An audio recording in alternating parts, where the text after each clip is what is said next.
अस्सलाम वालेकुम। Hello guys, मैं गुलजार अहमद। मैं वो माइक आप देख रहे हैं GM authentic reaction YouTube channel. आपका हमारे चैनल पर स्वागत है, वेलकम, नमस्ते। अगर आप देखना चाहते हैं इसी तरह की ऑथेंटिक रिएक्शन वीडियोस, आप हमारा चैनल ज़रूर सब्सक्राइब करें, लाइक करें, शेयर करें, यूं ही अपना प्यार दिखाते रहें। चलें देखते हैं भी आज पहले वीडियो हिंदुस्तान स्पेशल टीवी की वीडियो पहले देखते हैं वीडियो, उसके बाद देते हैं ऑथेंटिक रिएक्शन। जो न्यूज आई है कि ईरान से ऑयल लेने जा रहा है इंडिया, इस न्यूज को आप कैसे देखते हैं? इस वक्त जो भारत के जिस तरीके से उनके हौसले बुलंद हैं, ऋषि सोनक की वजह से उनके हौसले मजीद बुलंद हुए। 7 ममालिक के अंदर आपका Indian diaspora is in top 2 top 3 ऊपर वाली टीयर्स के अंदर उनकी अपॉइंटमेंट है 7 ममालिक के अंदर, 7 कंट्रीज के अंदर। So India is responding simply to the market, यानी जहां से तेल सस्ता मिल रहा वहां से खरीद रहा है। एंड इंडिया सेइंग ये हमारे पब्लिक इंटरेस्ट में है, नेशनल इंटरेस्ट में है, तो हम वही करेंगे जो हमारे नेशनल इंटरेस्ट में है। सुपर पावर है अल्हम्दुलिल्लाह, हमें एटॉमिक पावर, जी एटॉमिक पावर है। ये तो वो भी मालूम हो रहा है जैसे ईस्ट पाकिस्तान 2 हो रहा हो।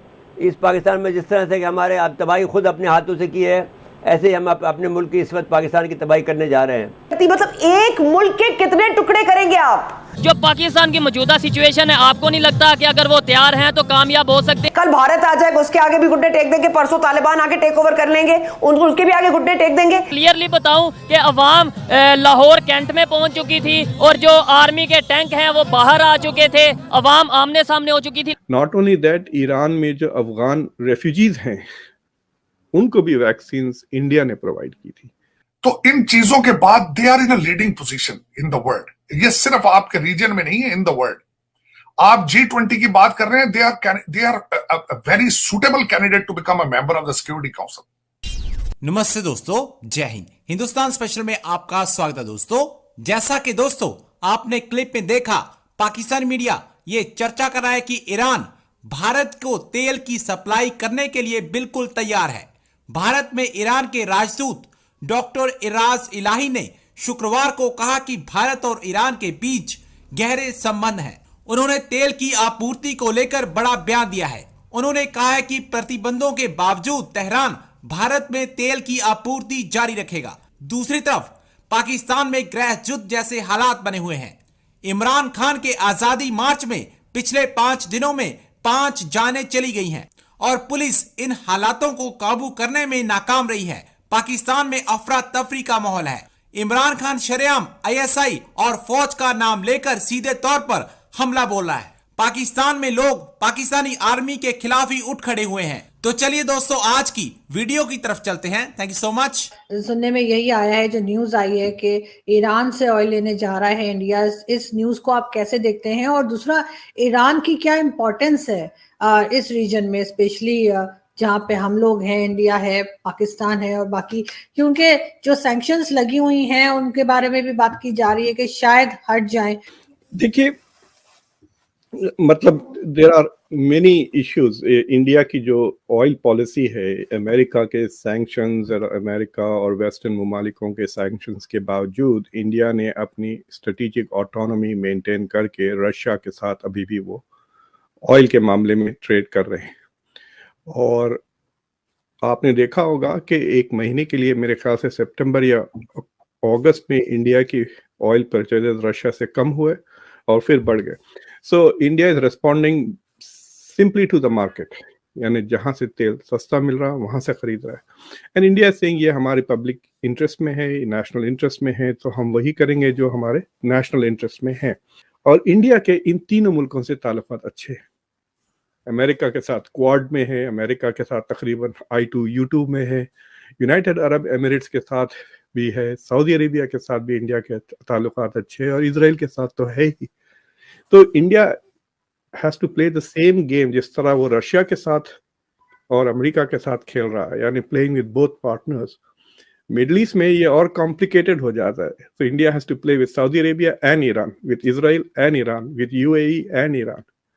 तो देखिए आप, इंडिया के लिए इट्स लाइक सेइंग कि टाइट रोप वॉक, हर सिचुएशन में it's a tight rope walk, maintaining a balance. तो वो इज अ जियोपॉलिटिकल कॉन्टेक्स्ट जिसमें इंडिया इज ऑपरेटिंग। लेकिन इंडिया के काफी ताल्लुकात है। मैं देख रहा था 2012 में भी तकरीबन उसी किस्म का स्टेटमेंट था middle east ministry of external affairs में, और 2019 में भी वहाँ से शुरू होता है कि हमारे ईरान के साथ बहुत पुराने ताल्लुकात है। अगर इंडिया का पार्टीशन नहीं होता तो India would have shared a border. और एक इश्यू बहुत बार बार हर स्टेटमेंट में आता है कि रीजनल कनेक्टिविटी। तो आप जो चाबहार पोर्ट को ले लें, जो एक्चुअली आपके ग्वादर पोर्ट से ज्यादा दूर नहीं है, मेरे ख्याल से 100-150 किलोमीटर दूर ही है। लेकिन मैं आगे बात बताना चाहूंगा, इस वक्त जो भारत के जिस तरीके से उनके हौसले बुलंद हैं, ऋषि सोनक की वजह से उनके हौसले मजीद बुलंद हुए। 7 ममालिक के अंदर आपका Indian diaspora is in top 2 top 3 ऊपर वाली टीयर्स के अंदर उनकी अपॉइंटमेंट है 7 ममालिक के अंदर, 7 कंट्रीज के अंदर, हम इंक्लूडिंग हमारी Kamala Harris in the US। तो इन चीजों के बाद they are in a leading position in the world. ये सिर्फ आपके रीजन में नहीं है, इन द वर्ल्ड। आप G20 की बात कर रहे हैं, they are very suitable candidate to become a member of the security council, और वो काफी अरसे से इंटरेस्टेड है to have a permanent seat there. अब G20 के हवाले से जो मैं देख रहा हूं इस वक्त, मैं उसके बारे में 2-3 मैंने उनकी बड़े अच्छे आर्टिकल पढ़े हैं वॉशिंगटन डीसी में और भारत से भी। तो वो एक इससे फायदा उठाएंगे लीडरशिप के लिए कि इस वक्त जो मैंने पहले आपको अर्ज कर रहा था, जो इंटरनेशनल चैलेंजेस हैं, इस वक्त G20 के जो मेंबर हैं, जो वो उनमें कई ऐसे ममालिक हैं जो हालते जंग में हैं। इस वक्त सबसे बड़ा चैलेंज जो G20 का होगा वो यूक्रेन वार होगा। उसके बाद दूसरा चैलेंज होगा इन्फ्लेशन, तीसरा चैलेंज होगा फूड सेफ्टी। सारी ये चीजों को देखा जाए, और मैं देख रहा हूं कि वो तैयारी में है, इस वक्त G20 की तैयारी में है टू लीडरशिप, क्योंकि उनके पास एक golden opportunity to prove themselves as a international player, और वो एज एन इंटरनेशनल प्लेयर। और उसमें खासकर जो उनके पास एक सबसे बड़ा चैलेंज है G20 में कि चाइना को किस तरह डोमिनेट करना है, और यूएस की उसके पीछे सपोर्ट उनको हासिल है। पर कल या परसों हमारे जो सेक्रेटरी ऑफ डिफेंस है, मैं उसके हवाले से उनकी एक स्टेटमेंट थी कि चाइना की ग्रोथ में हमारे लिए how important it is to become a strategic defence partner with India.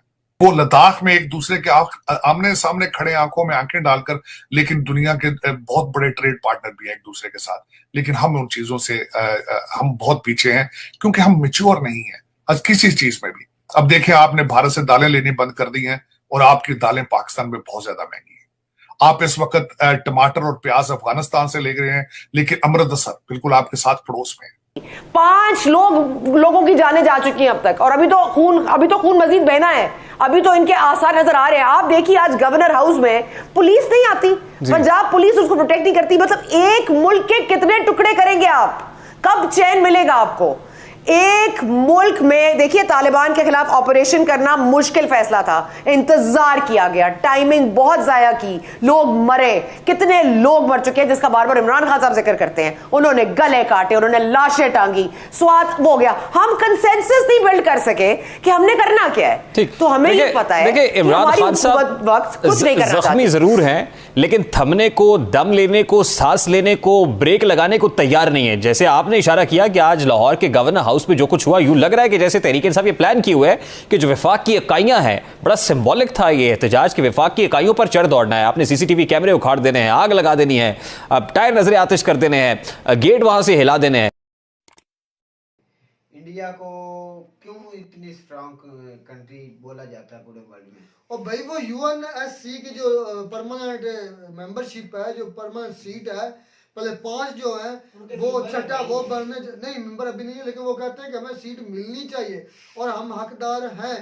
और नो डाउट इसमें 2 राय है ही नहीं कि हकीकत में वो है ही असल में हकदार ही वो है। मेरी तो बात सुने, हम एक मुस्लिम ममालिक ईरान से नहीं ऑयल खरीद सकते, गैस ईरान से नहीं खरीद सकते, और इंडिया अमेरिका के सामने आंखों में क्या धूल यार, हम इसीलिए नहीं ले आंखों में आंखें डाल के बात कर रहे हैं। रुखसार भाई, अमेरिका को इंडिया की जो पॉलिसी है वो नजर नहीं आ रही, उस पर जोर नहीं देता यार। तुम्हें ये क्या करता है, जब पॉलिसी नजर, उनको पॉलिसी सब कुछ नजर आता है, उनको में भाई जिगरा हिम्मत है। खान साहब ने एक बात की, वो पाकिस्तान क्यों नहीं सुन ले, तो पाकिस्तान के सियासतदान कहां है? सुन तो लो, क्यों खान साहब ने एक बात की थी, उन्होंने कहा कि मैं जो यूएस है ना, इनके जो मेंटालिटी वो मैं समझता हूँ। आप जितना इनके आगे लेटते जाएंगे ये आपको लिताड़ते जाएंगे, आपको धकेलते जाएंगे पीछे पीछे। जिस तरह आप इनके सामने जनरल हमीद गुल ने भी ये कहा था, उनकी भी ये पेश हुई थी, उन्होंने कहा आप अमेरिका के साथ इतना लेटते जाएंगे, जितना जी जूरी करते जाएंगे वो आप उतना ज्यादा दबाते जाएंगे, वो दबाते जाएंगे। वही हो रहा है। तो खान साहब ने भी यही कहा था कि ये अमेरिकन को मैं जानता हूँ, इनके सामने आप जितना ज्यादा झुकते। नॉर्थ कोरिया का क्या बिगाड़ लिया अमेरिका ने, कुछ ईरान का क्या बिगाड़ लिया, रशिया का क्या बिगाड़ लिया अमेरिका ने, सिर्फ गुलामी हम कर रहे हैं। मैं तो ये कहता हूँ भूख से मर जाओ भाई, इस शर्मनाक जिंदगी से भाई, वैसे भूख से मर जाओ। और अब बात भाई 2% से पाकिस्तान क्या चल सकता है भाई, मेरी बात रह जाओ उससे अमेरिका से। जब से शहबाज शरीफ आए आपको ना तो IMF कर्जा दे रही है ना अमेरिका। मैं जिस चीज पे कंक्लूड करा आपने सुना नहीं कि वो इमरान खान ये कहते थे कि जिस तरह आप इनके सामने खड़े हो जाएंगे तो आपको कोई भी पूछने वाला। इंडिया उनके सामने खड़ा हो गया। इंडिया ने कहा कि हमारे इंटरेस्ट हमारे हैं, तुम्हारे इंटरेस्ट तुम्हारे, आपने अपनी कंट्री को संभालना है, हमने अपनी कंट्री हमने जो अपनी हिसाब से चलना है, हमने अपने अवाम को देखना है कि मेरे हमारे अवाम के लिए क्या बेहतर है, और वही हम करेंगे जो हमारे अवाम के लिए बेहतर है। क्या कर लिया, क्या बिगाड़ लिया अमेरिका ने?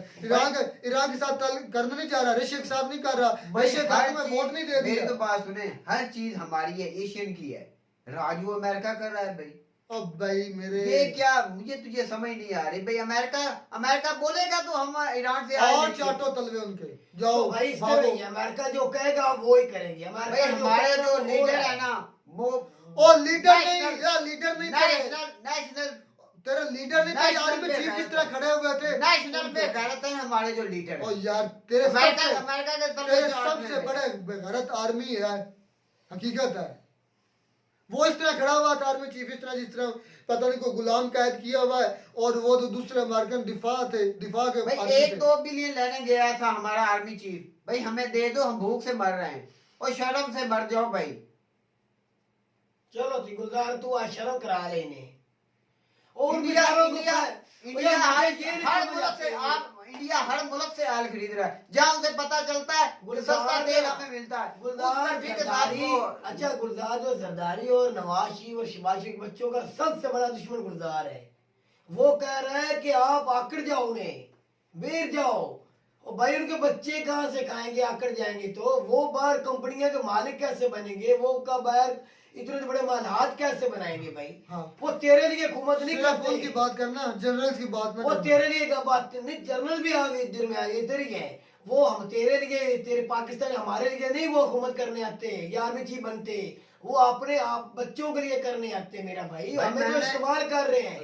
यकूब भाई मैंने ईरान का विजिट किया है, उधर बिजली अवाम के लिए फ्री है, रोटी मैं कहता हूँ एक साइज ही हमें मिली थी उधर। मैं कहता हूँ वो गवर्नमेंट ही मुहैया करती, उसके तो दूर लगे क्या, घर की कोई रोटी मैंने नहीं देखी।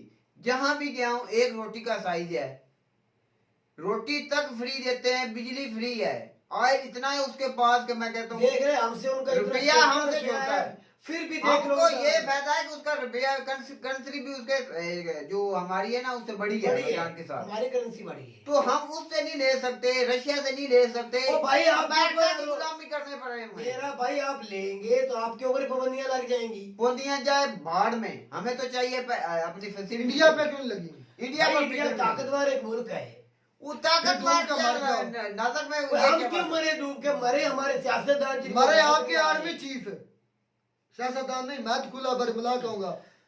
अच्छा शरीफ को शहीद कर दिया ना, हम भी इसी तरह बोलेंगे। अब आर्मियों को, जो हमारे जो आर्मी के जनरल को मरना चाहिए डूब के।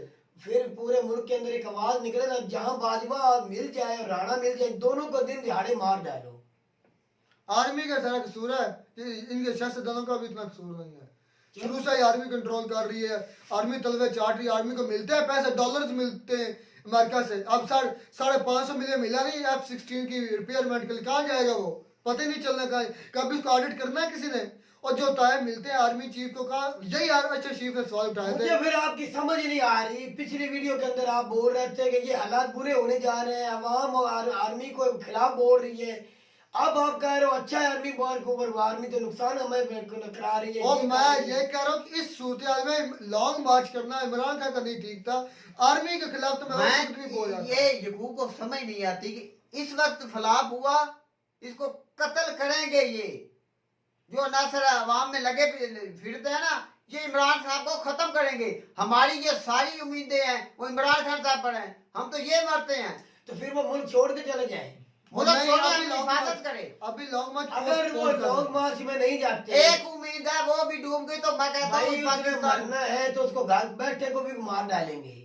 ये नहीं आप कह सकते घर बैठ जाए तो मरेगा नहीं। मरना हक का रास्ता है, अभी मरना देखते जरूर है, ये तय है। जहलियत की मौत भी मरना एक गुनाह। जहलियत कहाँ से हाँ, वो भाई आपकी थ्रेड है तो आप तो भाई सिक्योरिटी अपनी पर से 2 गुना ज्यादा बढ़ा दिया। वो सिक्योरिटी है, कोई मर्दों के बीच में से जा रहा है, वो सिक्योरिटी है। भाई अवाम के अंदर कुछ भी नहीं कर सकते। जब वो तकरीर खुले में आप करेगा ना, फिर नुकसान निशाना हो सकता है। वो तकरीर शीशा लगा कर करेगा।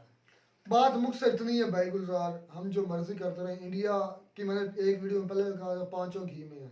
इसका मतलब ये है कि एक आदमी 5 नहीं भाई, उसके पाँव की भी उंगलियां घी में है, हाथ की भी घी में, हर चीज उसका घी में है। हाय इतना घी, क्या बात है यार। पूरी दुनिया की नजरें हैं वो इंडिया पर है, उसको कोई भी नहीं बोल सकता। ईरान से वो आयल ले रहा है, जहाँ उसकी मर्जी जाती है उस मुल्क के हमें फायदा मिलता है, उधर वो जाता है। इसको मुल्क कहते हैं, इसको वजीर आजम कहते हैं, जैसे मोदी है। तो चलें जी, उम्मीद करते हैं आपको हमारी वीडियो अच्छी लगी होगी। अगर वीडियो अच्छी लगी मैं चैनल को जरूर सब्सक्राइब कीजिए। मिलते हैं वीडियो में, तब तक दीजिए इजाजत। अल्लाह हाफ़िज़।